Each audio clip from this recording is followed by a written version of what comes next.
Entonces, con el término este del GAE, si lo primero, si, atacar al GAE tiene dos propósitos para ello. Uno, el GAE es el grupo empresarial, el grupo de administración empresarial diseñado por la revolución en los años 90 para burlar el bloqueo,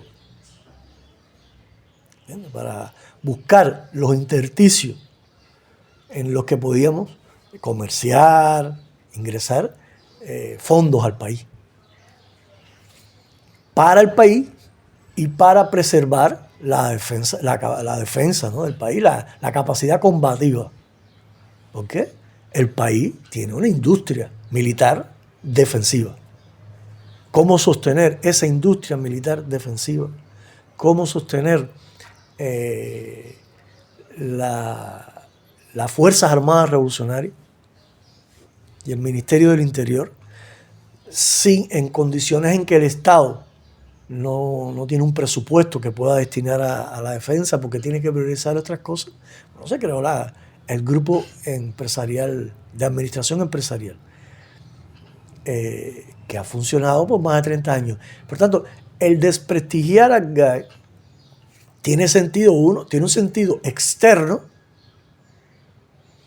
y en el orden interno tiene un sentido simbólico, porque un tipo tan corrupto como Trump, que incluso en medio del mandato presidencial está ganando millones de dólares, que incluso en medio del mandato presidencial su hija acaba de comprar una isla en Albania que pertenece a la reserva, y hay manifestaciones de protesta en Albania contra Ivanka Trump por lo que acaba de hacer, que se acaba de poner una estatua en Florida de oro, dorada, tipo con una megalomanía del carajo.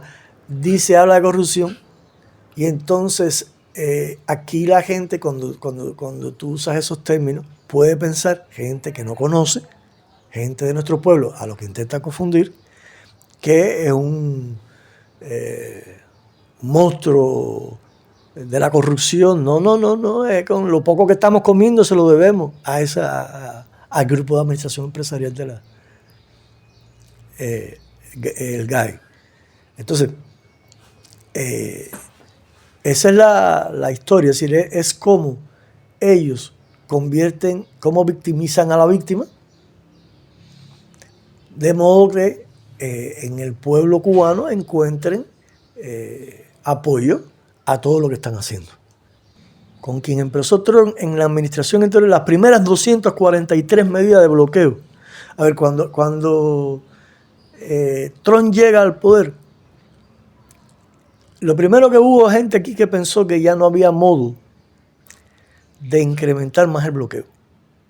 Es decir, ya se pensaba que el bloqueo no tenían cómo presionar más, y Obama, con la directiva presidencial que regularizó, ¿no?, lo avanzado en las relaciones bilaterales, había aliviado un poquito. Lo primero que pensó mucha gente, en algunos analistas aquí, es que aquella directiva se podía preservar, es decir, era irreversible. Si lo avanzado era irreversible. Y Trump derogó la directiva inmediatamente.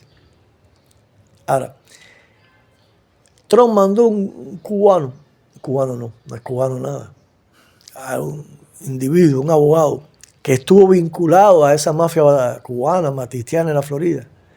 Se llama Mauricio Claver Carón, que cuando se graduó de Derecho, de abogado, y en los primeros 7 años trabajó en el Departamento del Tesoro. Primeros 7 años de su carrera. Trump lo mandó 1 año para el Departamento del Tesoro a buscar todos los intersticios por los que se podía ir el bloqueo. Y 1 año después, con la misión cumplida, nos dictaron 243 medidas de arreciamiento del bloqueo. 243 medidas.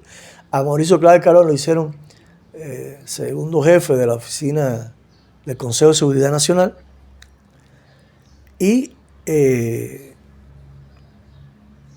una de las primeras grandes medidas fue contra el GAE.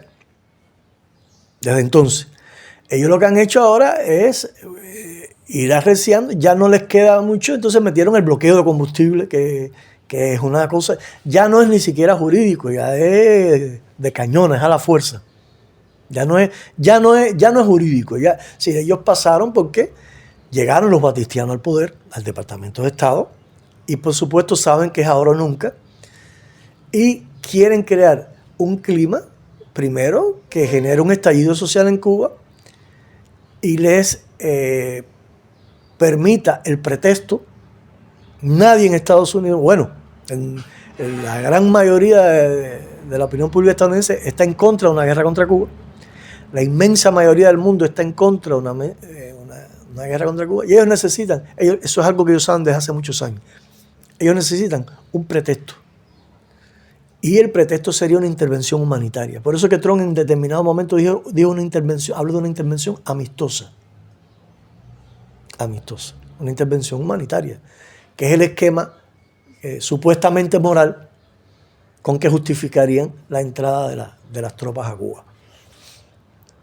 Todas estas medidas arreciando serían eso, o si no se produce el estallido social que quieren inducir, al menos piensan ellos que van a reducir a cero las capacidades combativas cubanas, y cuando ellos, como dice Trump, cuando ellos pongan un portaaviones frente al malecón, Cuba se va a rendir mansamente. ¿Sí? Esa es la perfidia. Ayer Trump volvió a amenazar.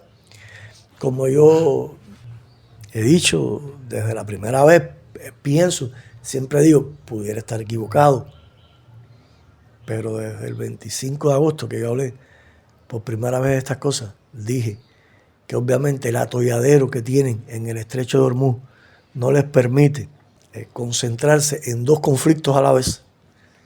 Ellos necesitan terminar aquel conflicto y después vendrían por Cuba. Así lo confirmó ayer Trump, que a él le gusta una cosa a la vez, que primero tienen que resolver aquello y después, como dice él, hay una pasadita rápida por aquí. Ellos están tratando de hacer creer a la opinión pública estadounidense y a los sectores políticos y al Congreso que una acción contra Cuba no tendría costo ninguno, que sería muy rápida, sería tipo Venezuela. Eso es lo que están ellos tratando de hacer creer para que no se rechace lo que proyectan, ¿no?